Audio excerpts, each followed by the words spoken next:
and she sought out an ancient medicine called Kambo that comes from a frog in the rainforest. And this did an amazing job where Western medicine failed her. So listen to her story today on Mindful Mutiny and be moved by somebody who is so rich and authentic in the story that she tells about a very difficult time in her life.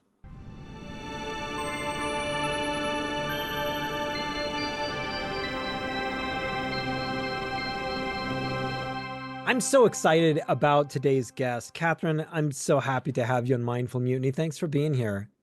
Thanks for having me. I appreciate it. Now, you and I became acquainted because we did an ayahuasca ceremony together with Pachamama Sacred Paths. And you get to know people really well when you do these wonderful retreats that Pachamama Sacred Paths offers. And I thought you had a story that was really, really unique. Now, you got Lyme disease and it changed your life. It took you from a healthy person to dealing with something that was profoundly painful and difficult for you. And you were able to deal with the pain and help your body heal. They're using Kambo. Now, the first thing that I really do need to include here is just the normal kind of disclaimer. We're not providing any listener with medical advice here, things that they absolutely need to do. If you are somebody who is dealing with Lyme disease, it's very important for you to see a doctor and to be evaluated. This is the story of how Catherine dealt with her own pain and her own issues with this really, really difficult and painful disease that many, many people deal with. And so I just wanted to kind of set that down. But can we start with you, Catherine, in how did you contract Lyme disease? What happened? And what was the path of your health journey with this? Hmm. Wow, well, that's loaded.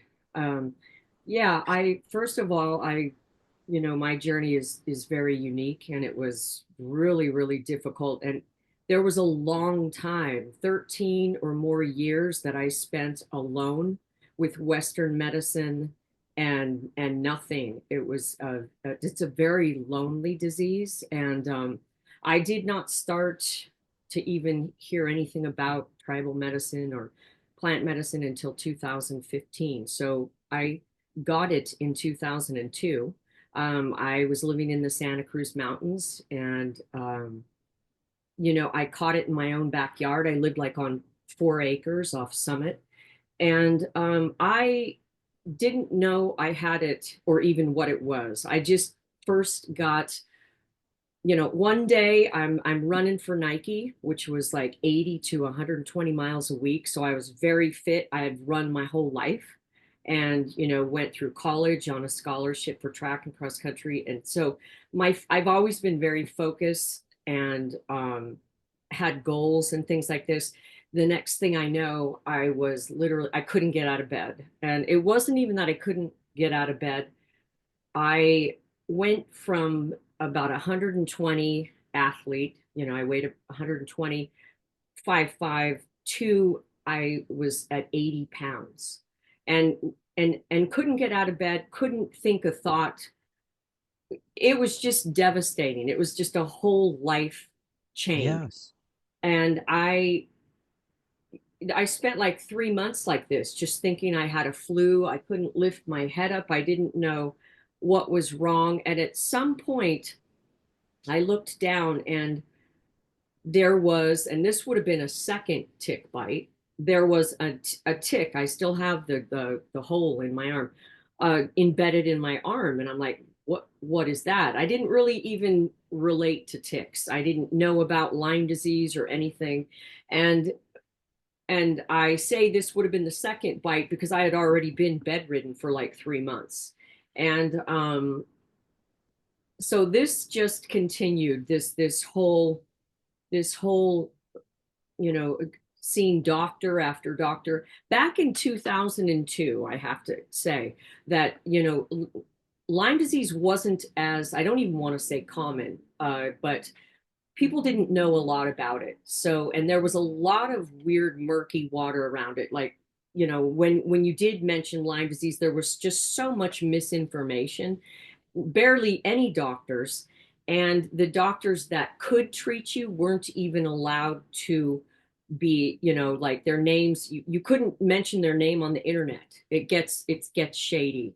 But because they would get their license pulled if they were to be treating people for actual Lyme disease, because it didn't want to be recognized by the government. And that's a whole nother story, to be told. But for me back then, I spent 2.5 years seeing over probably 40 different doctors. Each one, and I mean from homeopathic to regular Western medicine doctors, every kind of doctor you can imagine. Nobody knew what was wrong. Every time I'd get the test results back, it's you're fine, you're fine. I don't know what's wrong with you. Maybe you should see someone for your head. You know what I mean? It's like, Yes. it that was a tragedy in itself, because that really messes with you. And eventually, I started reading about Lyme disease, because, you Google things enough times and it suddenly you're like, hey, this sounds like that. Well, I feel like this. And still I hadn't found a Lyme literate doctor, and they call it LLMD, Lyme literate, because if you're not, a Lyme literate doctor, you're kind of, I don't want to say wasting your time, because there are some special doctors out there that can treat many things, but you really need to have a doctor that is focused in Lyme disease. So I was lucky enough to finally, and meet one of the best doctors. Still today, he's one of the best doctors in the world for Lyme disease, Dr. Stephen Harris, out of Menlo Park. I can say his name today, thank God, 25 years later, because Wow. we progressed to the point where it's safe for our doctors. But how sad is that? But so by the time I knew what was happening, it had already progressed to the point where I couldn't get out of bed most often, couldn't drive because I would be driving along the road and I would forget, does does green mean go or stop, or like you lose Yeah. sense of everything. I could be talking to you and I wouldn't even realize that I was saying the same sentence over and over. And that's if I was lucky enough to remember the end of my sentence. Wow, it affected your awareness, your Yes, cognition. absolutely. Because I had it got into the brain at that point. It's like stage 4 Lyme disease, neurological Lyme disease. So it was full body, just it couldn't be any worse. So, and I eventually, when I did get tested, I had over 5 different co-infections, one of them being Babesia, which is really a really bad thing in itself. You can get Babesia without having Lyme disease. I like to say it's America's version of malaria, because that's what it is. It's malaria, but in the United States. And I learned a lot about how the tribal medicines really help by this whole malaria connection, because Babesia, you can't you can't cure the Lyme disease until you cure the Babesia. And the tribal medicines, they're good with malaria. That's what they know. You know what I mean? So when I started with the tribal medicines in 2015, it went straight to that first, and that's how I started to come around. But that's I'm sort of jumping ahead. I started Western medicines as soon as possible. Of course, the normal cycle of doxycycline, which regular doctors will say, oh, a 10-day or a couple of weeks, you'll be fine. No, no, no, no, no. I mean, I was pickled on Western medication. I had an IV PICC line into my heart, which so I had 5 days a week, 3 times a day, the hanging bag of Yes. antibiotics. And I had a PICC line for 2.5 years, 2 separate times. It just never, like, it would I'd feel a little bit better, but not good enough to be a normal person. I could never even fathom working again. I went from running all those miles to just bedridden. And if I could get up and do anything, it would be, I had two kids. It would be to drive my kids to school or just try to be a mom, but nothing was ever the same again. And I still, in 2000, I want to say 12 to 13, I started losing my ability to walk. It started by I would just trip and fall down. It comes back to me, and fall down the stairs a lot. And it just keeps progressing. So it didn't matter how much I was pickled on the Western meds. It just, in the long run, it just got a little bit worse and worse. So I spent 2.5 years in a wheelchair. And that was right about the time, 2015, where a friend of mine, a good friend of mine I'd known forever, and I must say too, Lyme disease, you lose all your friends. It's a very lonely disease. It's not even that you lose your friends. You can't be a friend to anyone. You're just in bed all day long, 24/7. Maybe you get out of bed to take a shower, but the heat, all those, the Lyme does not like heat. It keeps your body temperature really cold. My body temperature was always, and this is crazy, 96, 97, and I would get hospitalized and it would be registered 95, 96, and they'd be all, oh, there's something wrong with our thermometers. I don't know no, there's not. This is the way that the spirochetes like to keep your body. I was a host to them. Right. Cold. So when back to the taking a shower, it would just make you so nauseated. Basically, you just sit on the shower floor and just hose down, come out, go back to bed. I mean, that was all that life was, really. It made, movies real simple, because you could watch the same movie over and over again because you'd forget it. So you'd only have like one or two rentals a year. I'm like going on this journey with you, and I'm just Yeah. thinking about how powerful you were and Yeah. how your body, you were an athlete, and you'd go running for miles and miles, and you had the stamina, the cardio, the muscle to not only do it but enjoy it. And that's a high impact thing. And you go from that to you can't do anything, you can't remember anything, you're in a wheelchair, you're depressed, you're you've lost all of your ability to Yeah. do the human things. And who spoke to you? Now, number one, I Yeah. just want to kind of like talk about Kambo for a moment. Kambo is a medicine, and you know a great deal about this. You can correct anything that I say. Kambo is a medicine that comes from a frog, and Yeah. it is a secretion from the frog that is taken in an ethical way that does not cause pain or harm to a frog, and it gets put into it gets scraped from the bottom of the frog. And what happens is that there is so a practitioner will burn your skin just slightly and put this secretion on your skin.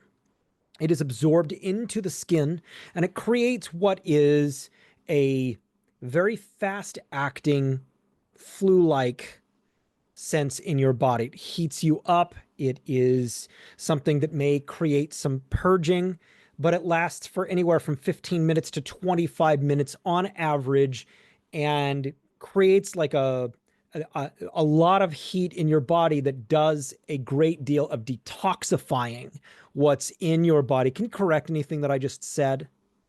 Yeah. Well, first of all, yeah, ethically, I'm sure it does annoy the frog a little bit, but because when they're under stress, they emit this through their pores. They sweat it out their glands. So they scrape it off the body with a bamboo stick, and it stays and, just dries on the stick.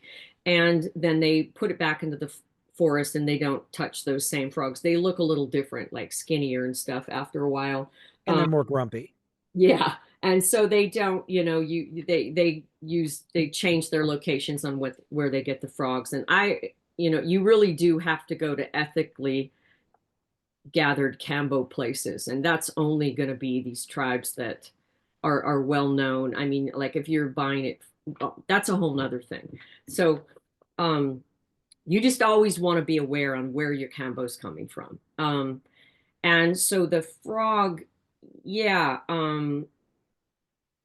So the interesting thing is that back in 2015, there wasn't a lot of research on Lyme disease and how you're gonna, like, I could probably say I was at one of a handful of people who first did this, at least that can talk about it. I don't know.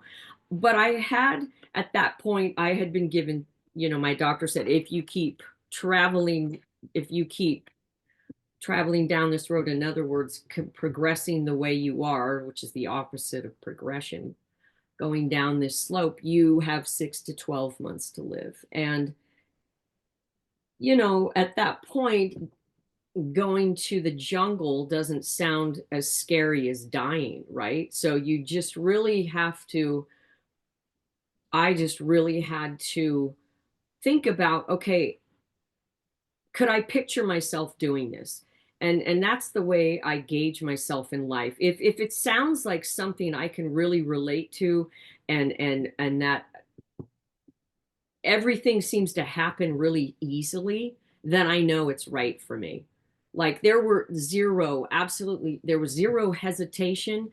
There was nothing that blocked the path of getting this medicine. And it was all a beautiful flow and so easy to have happen. Now, doing the Kambo itself was not easy. It is not an easy thing, as you know. But you can also teach yourself how to get through those sessions a lot easier.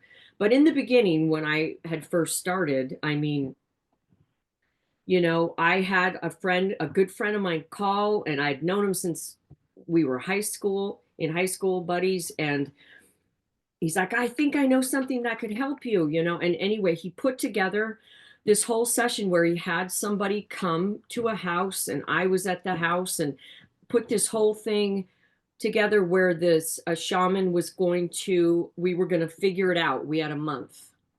So everybody, was on board to do this for a month. There was something else happening there with the oxygen channel too, so they were doing other things as well. But I was this little project in the corner, right? And so I would just lay there in bed and then do these sessions. And it was profound. It was scary in the middle of it because I didn't really have, I mean, who do you talk to? Who do you, and there at that time, it was a little scary, but at that point, it was better than dying, and that was the alternative. And when I first showed up, it was at this beach and a beach house. And I literally was fresh out of a wheelchair. I had my phone and I walked out to the ocean. I remember my legs were so rubbery. I fell into the ocean, lost my phone. So for the whole time, I was unreachable, and it kind of made it even more profound. Sometimes you don't need to be scared and on your phone, and you just need to be present. And I went through it. But I did, I would, my knowledge today knows that I was microdosing it. I wasn't given all these gates, where you need 6 you need this and then go up every day. No, it was gentle. For my body, it was not gentle, but it was a gentle approach, about every other day for a month, and really mindful of what I was feeling. And oddly enough, there were so many wild things that were happening. Even Kambo for me today, I don't really get sort of hallucinations or anything, but then I was like, it was really, I felt the full body scan like you still do today, but it was in another way. I have this relationship with Kambo now where it's like, okay, it's my old friend, and we work well together. And it what it did for me was take all the ailments I and do whatever it could do. It brings protozoans into your body that you really can't get from any kind of Western med. And it just all I could, I honestly don't have the words to describe what exactly happened. You'd have to open up all the Kambo technology, but I know that my outcome was that I never went back into a wheelchair. I never took a single antibiotic again after that month. I was able to, and I probably took 50 to 60 pills a day. Remember, I was, by the way, I had myoclonic seizures almost every day for a time. So, Wow. and those things last for like 20 to 40 minutes, depending on the amount of stress. So at the stage when I started Kambo, I had the seizures pretty much anytime something was stressing me out, a few times a week. And so I kept on the seizure medicine for another 6 months because I didn't, every time I stopped that medicine in the past, it's not a medicine that you want to just stop like that. It's something you wean yourself off of. All the other medicines, done. Pain medicines, I was on 12 Norco Vicodin a day. Like I literally, it took only the edge off. I was still in so much pain. Having Lyme disease feels like you're being electrocuted 24/7. And at night it gets worse, so you can hardly sleep. And there is no relief. So all I know is when I didn't take the pain meds, it's unbearable. Like you can't even sit in your own space. It's almost like running around like a chicken with your head cut off, but no energy to run around. I can't even describe that kind of pain. I once thought of if your whole body was filled with spaghetti and you clipped all the ends so that, and then every single loose end was electric and on fire. In other words, you were just on fire. Your whole body was in immense pain 24/7. And so those, it sounds like that and the other medications was a lot to be taken, but it just held me at bay. And here's another thing. So a lot of people that die from Lyme, and it's sad because on Facebook every other day I have my friends dying from another one gone. We're all this big family, and just another one yesterday, passed. And out of all the people that pass away from Lyme, there is a good amount of them that pass away through suicide, because it's so unbearably lonely and painful. And so, for me to be able to stop all Western meds from doing Kambo for a month is kind of a miracle. Is a miracle. I don't, in the Lyme worlds, it only goes into remission. So, and we don't like to use the word cure for any kind of tribal medicine or plant medicine. It's just not the way that we like to say, that I've never had a symptom since. And sure, like I think since 2015, I've had maybe a handful of seizures and I was not getting good sleep. And I'd say maybe even just two or three. And it's been years since that. So I was able to get off all those pills, all those, shots, because I was taking daily shots of things.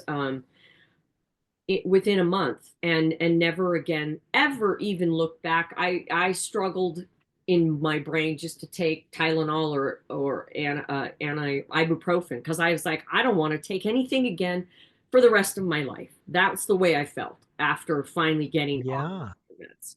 So and this I'm like in so this was 2015 when I started my journey with Kambo, and then became I was insatiable for knowledge, for what was this and how can I learn more and how can I help other people, because my big takeaway was it's so incredibly painful and lonely, and for me to have gone through all that and just, okay, then you're better, and not pay it forward in a way or not tell other people of my journey, I felt selfish. I felt wrong. I felt like the reason I went through all of it was to be able to tell a story.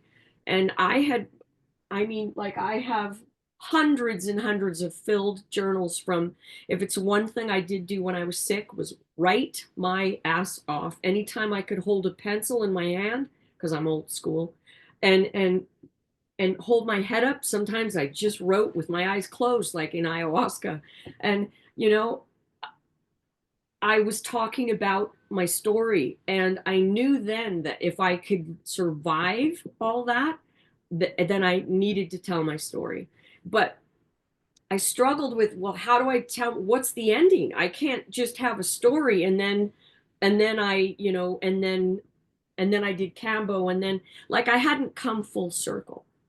Like, Right. and really until I met Pachamama and Andres and the whole group was my full circle.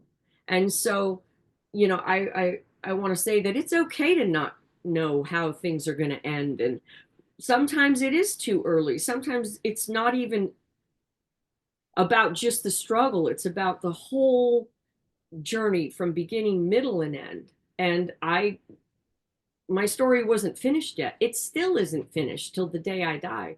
But the hardest part, I think, is finished. And you know, I just I'm excited for what's to come. And I'm just excited that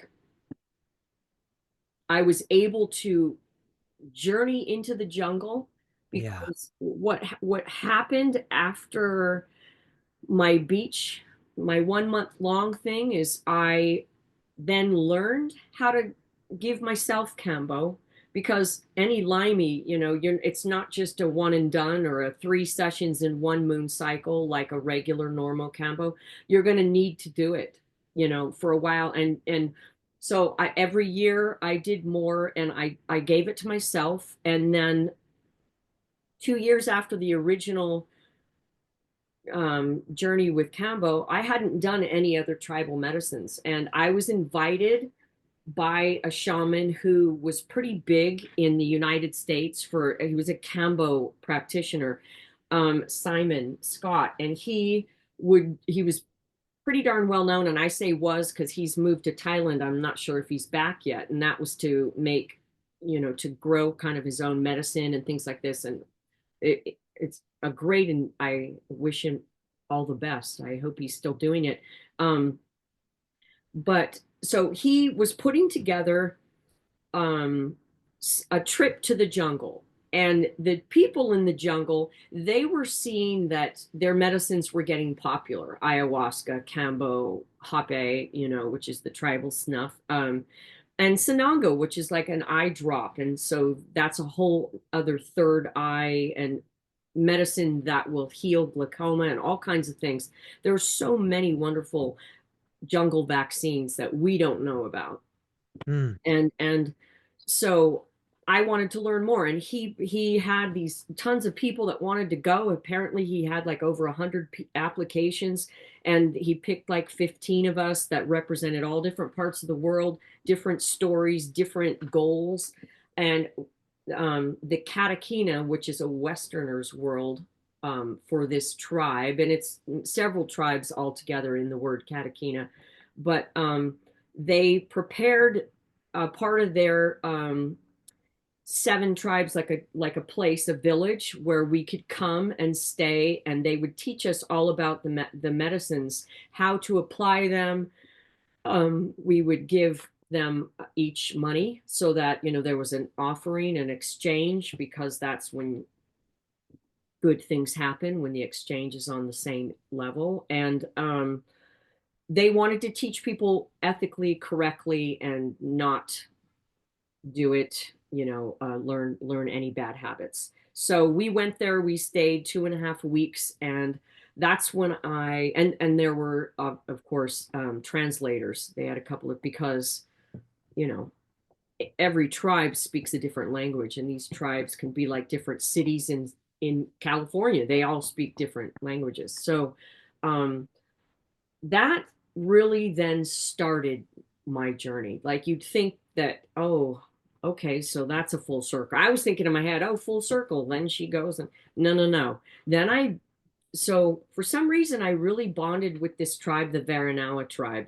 And I came back again, and they happened to be going on this little journey, talking on TV and on radio. And in Brazil, this would have been in Belém, Brazil. And, the medicine is a lot more welcome. There's no sort of government, what are you talking about? That's voodoo or whatever. Everybody's more accepting there. And Sure. so I went on the journey with them, and there was a translator for my part. And I started realizing telling my story even in another language with an interpreter was powerful for people, and they needed hope, because when you're dying, and it doesn't have to just be Lyme disease, it's cancers and just different ailments that people get along the way. These medicines can help, and Western meds aren't always going to be our best friend. And so I felt like this tribe welcomed me into their world, and I began to go back and visit them every year, stay either from a month at a time, was the longest, and really got to know them. And I started almost relating to them in the beginning more than people in the Western world because, Can I ask a question here? yeah, Because sorry. I yeah, know. what I'm hearing from you is you started doing Kambo. You Yeah, had a very intense every single day Kambo experience, which is it's a medicine that can be very unpleasant for a short period of time because it's shocking your system. It really is. And then what you did was you formed this relationship with this particular tribe, and you would go back um, periodically to yeah. do this very intensive treatment that then for the rest of the year made it so that you didn't have to be taking Western medicine that really wasn't doing any good for you. Yeah. Well, after my first Kambo experience in 2015, I never again needed medicine ever. And I took 6 months to wean myself off the seizure medicine. After that, never took it anything again. What did your Western doctors say to you about this? He was all on board. Oh my God, that's fantastic. If you become a practitioner, I'll send people to you. Right. He is an alternative. He is a Western med doctor that everything, anything and everything is welcoming as long as it's working. He has Lyme disease himself. That he just wants people to get better. There is no politics involved, and that's Well, what a doctor. that's a enlightened perspective Exactly. for sure. And with the camp, you used the word remission instead of cure. Does Yeah. this mean that you still consider yourself to have Lyme disease and you treat it through the periodic use of Kambo? Well, they say that there is no cure for Lyme disease. Like our bodies will always show that we have, and they don't treat you like if I were to take the Western blot, the IgG and IgM, that's what shows the Lyme disease. It shows by the antibodies that show up. It doesn't show, oh, you've got Lyme disease. It shows the antibodies that fought the Lyme disease and how many there are on, where you are at in the disease. It's confusing, but they say that there is no cure. But as far as I'm concerned, I've never felt like that ever again since I've done Cambo. And I Mm. feel I just don't like to use the word cure because I've heard so many times, don't say that. Like, I don't know, like it's some kind of big vexing word. To me, West tribal medicines and Cambo and even ayahuasca and have given me back my life. I don't care what word you want to put on that. It's gold. It's priceless. It's It doesn't need a word.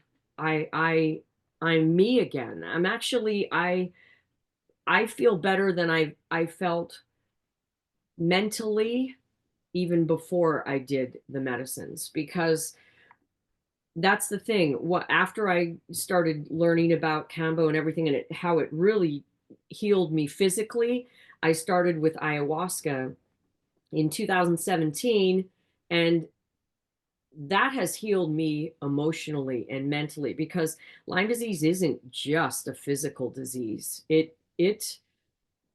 You will learn everything about yourself, your emotions, your just you need healing all around.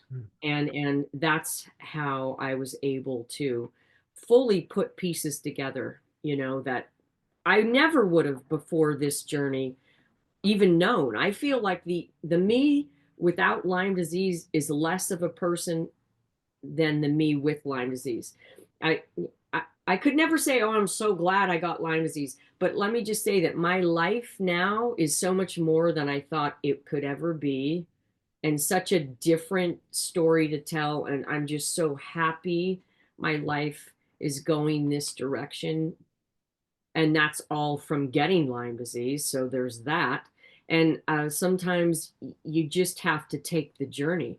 We don't ask to be bitten by these damn ticks. We don't ask to get sick or get cancer. But if it happens to you, perhaps there's a way to deal with it, knowing that if you can get through it, just take the journey, see where it leads you. And there's going to be a lot of pain and a lot of tears and a lot of things you have to discover and hard times. But maybe, maybe I wrote this, maybe this is my life, and this is not even maybe, it's what I know I was supposed to go through. And so I have to stand up to it, take that ride. Well, here's the part of the podcast where I tell you what I love about you. And what I love about you is your wonderful openness. From the very moment that we met, your openness, your willingness to be just simply you, it's been so tremendously powerful. Your willingness to share a very painful story, and a story that has, had great power in your life, and for you to be as vulnerable as you're willing to be and as public about it as you are, is something that has powerful potential to help so many wonderful people out there who are dealing with this terrible disease that should never have existed.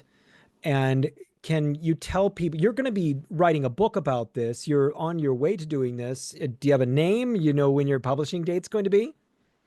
No, I'd like to be done with it by the end of the year. It's really been a hard writing, because I would get to the point where I couldn't, all the hard parts, I'd open the journals, read them, and lose it. So what's helped me with that is doing ayahuasca and even the Nino Santos and all the stuff that Pachamama offers, because those medicines have you go back to your childhood and find your little things that you need to work out. So Right. it's a big circle, these things that I never would have even discovered. So it's making the writing easier. Like I can now say, okay, I went through that, but now I'm writing about it. And if I don't get it out, then I can't help anybody. Then I just got sick for nothing. I can be my own best friend through this, and before I just felt so victimized. And now I look at it like I was given an opportunity. So that's a different mindset completely. And so I'm able to write it. So I hope to be done by the end of the year, and then do more podcasts like yours and just get my story out. Well, I'm wishing you all the luck in doing that. And I know that it's going to be a super successful thing. And thank you so much for being on my podcast. Thanks for having me, Jeremy. Now, if you're interested in these medicines and you're interested in doing these medicines with people who are really well trained, people who are going to bring Andean knowledge, ancestral knowledge to bear in doing this medicine, Pachamama Sacred Paths is where you really need to be looking. And the website for them is going to be in the description of this podcast. And so please go check them out because the likelihood is they're going to have a retreat that's going to be somewhere in proximity to you. Please don't forget to like and subscribe to the Mindful Mutiny podcast. And in a lifetime, there's more decisions than anybody can count. Living the highest version of yourself is the most rewarding thing that you can do. Make incredible, positive, risky, and bold decisions to be the highest version of you. Now go be something great.